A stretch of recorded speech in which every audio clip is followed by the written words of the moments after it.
Bismillahirrahmanirrahim. Assalamualaikum warahmatullahi wabarakatuh.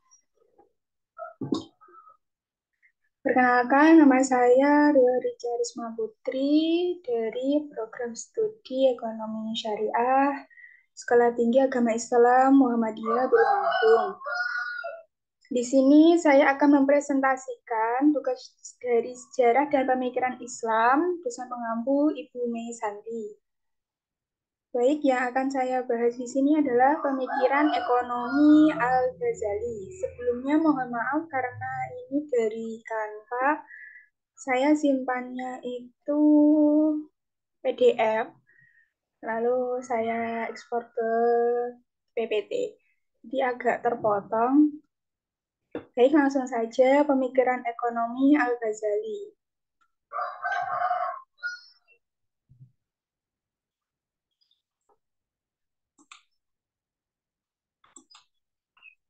Tentang Risma. Nama dari Carisma, Prodi Ekonomi Syariah semester 1, mata kuliah Sejarah dan Pemikiran Ekonomi Syariah. Yang akan kita bahas di sini adalah biografi Imam Al-Ghazali, pemikiran Al-Ghazali tentang konsep uang, karya-karya Imam Al-Ghazali, pemikiran sosial ekonomi Imam Al-Ghazali, konsep kesejahteraan masyarakat, dan konsep ekonomi yang ditawarkan oleh Al-Ghazali. Yang pertama, biografi Imam Al-Ghazali. Al-Ghazali nama Al-Ghazali nama lengkapnya Abu Hamid Muhammad Ibnu Ahmad Al-Ghazali Al-Tusi Al-Nasyaburi Al-Faqih Asy-Syufi As-Syafi'i Al-Asy'ari. Lahir pada tahun 450 Hijriah atau 1058 Masehi di Ghazal, Tusi, Provinsi Khurasan, Iran. Al-Ghazali wafat di Tusi tahun 505 Hijriah atau 1111 Masehi di usia 55 tahun. Al-Ghazali keturunan Persia asli. Saya tidak ya. Ini fotonya beliau, saya ambil dari Google. Al-Ghazali keturunan Persia asli. Al-Ghazali mendapat gelar Al-Hujjah Al-Islam Zainuddin Al-Tusya. Di kalangan barat, Al-Ghazali dikenal dengan nama Al-Kazel. Al-Ghazali berasal dari keluarga muslim dengan anggota keluarga sebagai memintal wol. Mata pencaharian ayah Al-Ghazali adalah memintal bulu domba dan menjualnya di toko.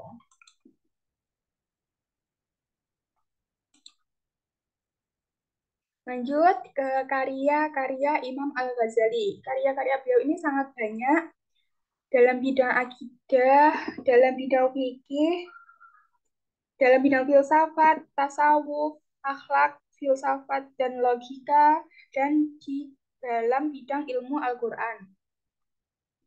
Yang pertama dalam bidang akidah. Karya-karya Imam Al-Ghazali dalam bidang akidah adalah Al-Ajwibah Al-Ghazaliyah fi Masail Al-Ukruwiyah, Al-Iqtisad fi Al-Iqtidat, Hajamu Al-Awam, Ilmu Al-Kalam, Al-Risalah Al-Qudusiyah fi Qawaidu Al-Aqaid, Aqidah Ahlus Sunnah, Lailu Al-Batiniyah, wa Lailu Al-Mustadhariyah atau Al-Mustadhari Baina Al-Islam wa Zindikoh.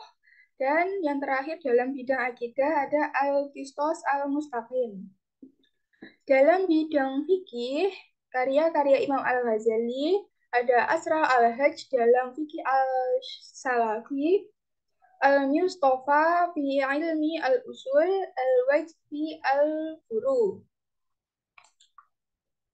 Karya-karya Imam Al-Ghazali dalam bidang filsafat ada Maqasid al-Falasifah, yang artinya tujuan para filsaf, Al-Qistas al-Mustaqim, artinya keseimbangan yang benar, Mizanul Amal, Al-Ma'rifah, Al-Aqliyah, Al-Lubab, Al-Hikmah, Al-Ilahi, Al-Maqsad, Al-Asna, Bishar, Asma Al-Husna, Al-Madnun, Bil'ala, Ghairi Ahli, Kaimiyah, Al-Su'adah, Al-Kushif, wa Al-Tabyin, Bihurul, Al-Nas, Ajmain, Al-Mungkit, Mi Al-Dalal, Al-Qurat, Al-Fakhriyah, Fi Kashif, Ulumi Al-Akhirah, dan Minhaj Al-Abidin ila Jannati Rabbil Alamin Al-Araba'in fi Usul Al-Din.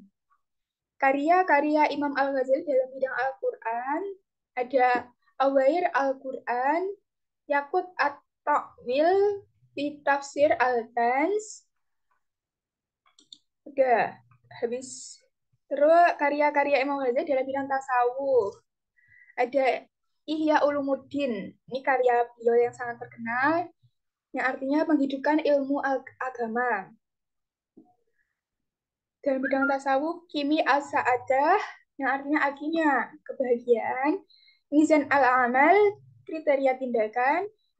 Mishkah Al-Anwar, Minhaj Al-Abidin, Akhlak Al-Abarros, wa An-Najah bin Asyar, Al-Wasid, Al-Wajiz, Al-Zakaria, ila Makarim Asyahiyah. Dan karya-karya Imam Al-Ghazali dalam bidang filsafat dan logika. Ada Makasid Al-Falasifah, Tahafut Al-Falasifah, Mizan Al-Amal, Mi'yar Al-Ilm fi Al.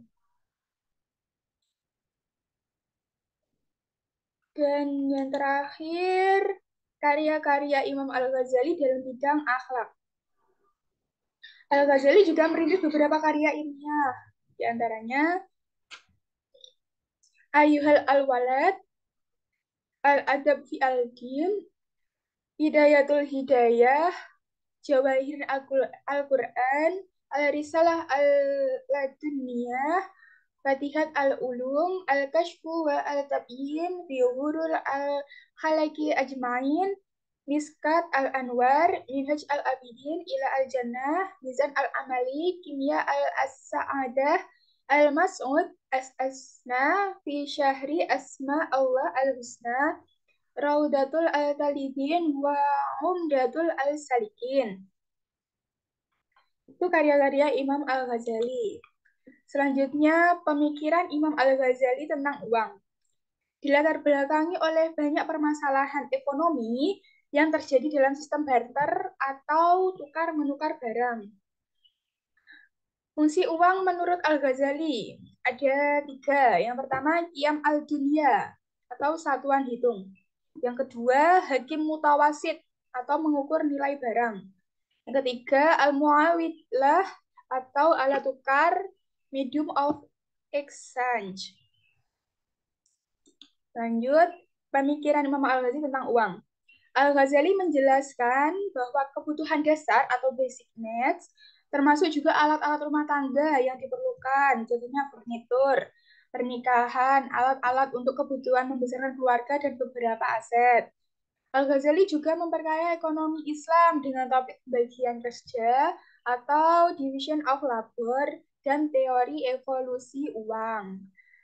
Al-Ghazali juga mengecam penimbunan uang di bawah lantai atau bantal yang bisa disebut hoarding, karena uang diciptakan untuk memfasilitasi perdagangan, bukan untuk disimpan. Selanjutnya, menurut Imam Al-Ghazali, seseorang harus memenuhi seluruh kebutuhan hidupnya dalam rangka melaksanakan kewajiban beribadah kepada Allah. Seluruh aktivitas kehidupan, termasuk ekonomi, harus sesuai syariah Islam, tidak boleh kikir, tidak boleh boros. Pemikiran sosial ekonomi Al-Ghazali berakar dari sebuah konsep yang dia sebut sebagai fungsi kesejahteraan sosial Islam. Dan tema yang menjadi tolak seluruh karya Al-Ghazali adalah konsep maslahat atau kesejahteraan sosial atau utilitas. Konsep maslahat Al-Ghazali adalah konsep yang mencakup semua aktivitas manusia dan membuat kaitan yang erat antara individu dengan masyarakat. Al-Ghazali memasuki fase kedua dalam sejarah pemikiran ekonomi Islam. Fase kedua dimulai pada abad ke-11 sampai 15.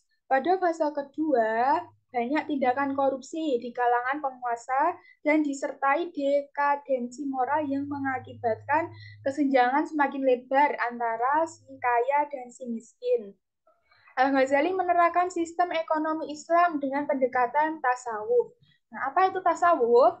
Tasawuf adalah upaya yang dilakukan manusia untuk memperindah diri dengan akhlak yang bersumber pada agama dengan tujuan mendekatkan diri kepada Allah.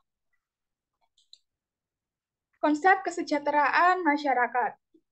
Menurut Al-Ghazali, konsep kesejahteraan masyarakat tergantung kepada pencarian dan pemeliharaan 5 tujuan dasar. 5 tujuan dasar itu, yang pertama ada agama, al-din.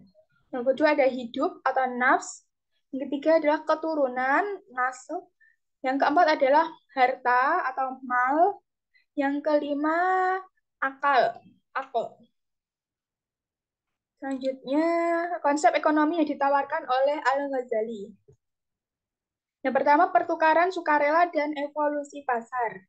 Timbulnya pasar didasarkan pada kekuatan permintaan dan penawaran untuk menentukan harga dan laba. Selain itu, pasar berevolusi sebagai bagian dari hukum alam.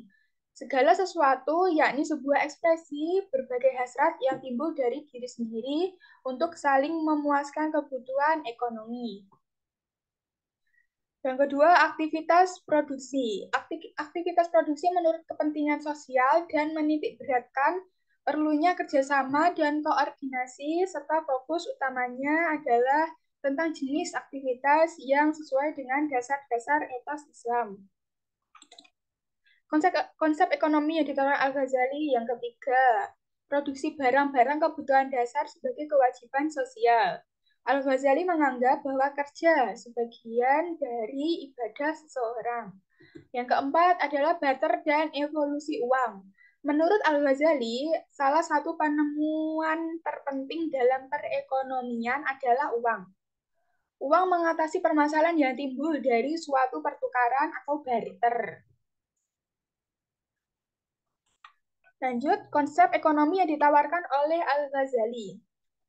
Yang kelima, peranan negara dan keuangan publik. Menurut Al-Ghazali, negara adalah lembaga yang penting. Tidak hanya perjalanan aktivitas ekonomi dari suatu masyarakat dengan baik, tetapi juga memenuhi kewajiban sosial. Yang keenam, kemajuan ekonomi melalui keadilan, kedamaian, dan stabilitas. Menurut Al-Ghazali, untuk meningkatkan kemakmuran ekonomi, negara harus menegakkan keadilan, kedamaian, dan keamanan, serta stabilitas. Bahkan Al-Ghazali menekankan perlunya keadilan serta aturan yang adil dan seimbang. Konsep ekonomi yang ditawarkan oleh Al-Ghazali yang ketujuh, yaitu keuangan publik. Dalam konteks keuangan publik, Al-Ghazali melibatkan dari dua sisi anggaran, dari sisi pendapatan dan pengeluaran. Menurut Al-Ghazali, pendapatan negara seharusnya dikumpulkan dari seluruh penduduk, baik muslim maupun non-muslim berdasarkan hukum Islam. Yang kedelapan, utang publik. Al-Ghazali mengizinkan utang publik jika memungkinkan untuk menjamin pembayaran kembali dari pendapatan di masa yang akan datang. Dan yang terakhir ada pengeluaran publik. Menurut Al-Ghazali, pengeluaran publik harus sesuai dengan penegakan keadilan sosial ekonomi, keamanan, dan stabilitas negara, serta pengembangan suatu masyarakat yang makmur. Baik, kesimpulan yang dapat saya simpulkan dari materi-materi di atas, itu Imam Al-Ghazali merupakan salah satu pemikir hebat dalam bidang ekonomi Islam. Pemikirannya tentang ekonomi dapat ditemukan dalam karya-karyanya seperti Ihya Ulumuddin, Al-Mustafa Mizan, Al-Amal, dan Al-Bibir Al-Masbuk fi Al-Nasir Al-Muluk. Aspek-aspek yang menjadi objek kajian ekonomi Al-Ghazali meliputi pertukaran dan evolusi pasar, produksi, barter, dan evolusi uang, serta peranan negara dan keuangan publik. Sedangkan titik tolak dari pemikiran-pemikiran ekonomi Al-Ghazali adalah maslahah, yaitu sebuah konsep yang mencakup semua aktivitas manusia dan membuat kaitan erat antara individu dan masyarakat. Ini daftar rujukan, saya mencari di internet ya, Ibu. Dan yang terakhir, terima kasih. Semoga apa yang telah saya sampaikan dapat dipahami dengan mudah. Sekian dari saya. Bila ada kurang lebihnya, saya mohon maaf. Wassalamualaikum warahmatullahi wabarakatuh.